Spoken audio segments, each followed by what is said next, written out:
The hockey world is ran by men. Every job that I have received in the broadcast industry, a man has hired me, and I'm glad he did. It has to be a partnership. There has to be intent.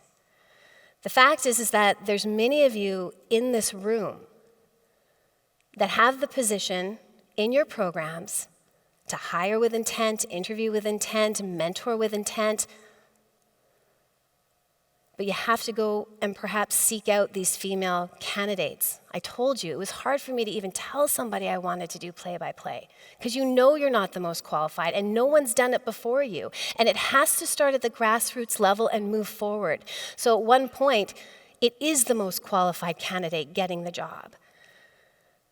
And I also know that there's going to be some of you who don't like what I'm saying, because isn't the whole thing about everybody being treated equal? Well, let's face it, equality does not exist in sport. It does not exist in the world. And to counter inequality, we have to be intent with our actions. And if you think you are doing a woman a favor, or she's getting a leg up because she's not as qualified, ESPN did not do me a favor by hiring me as the first woman to call play-by-play in the NHL.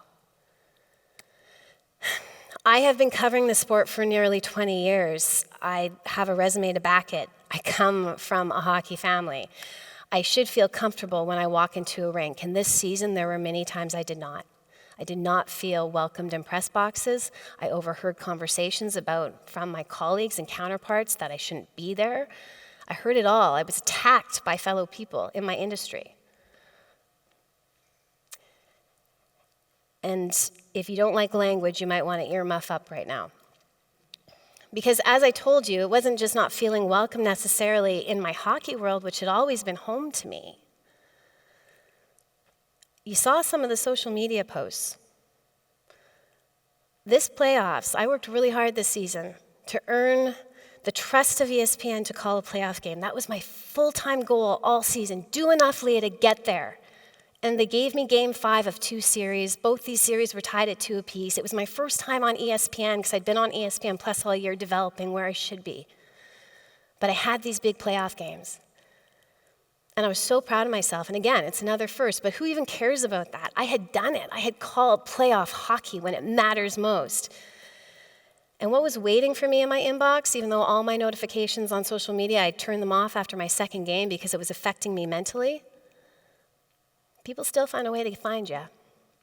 And in that inbox, there was a man. I can only assume it was a man from what his name said. And it said, "You live in Winnipeg. It wouldn't be very hard to track you down.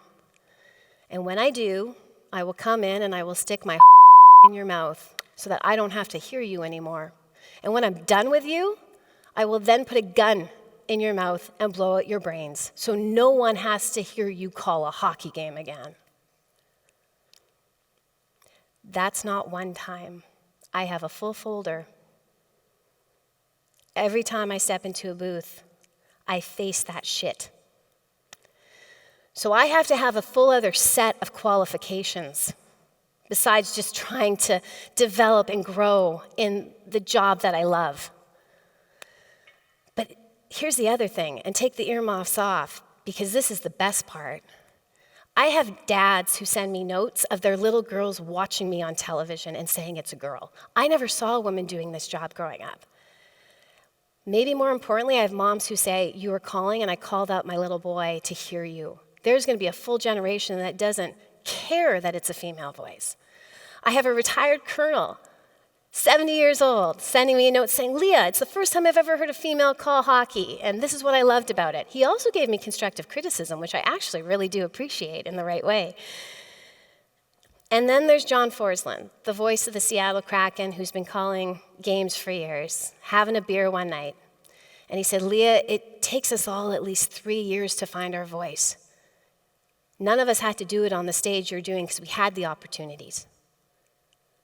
You cannot quit because you're making an impact." That's the why, every day.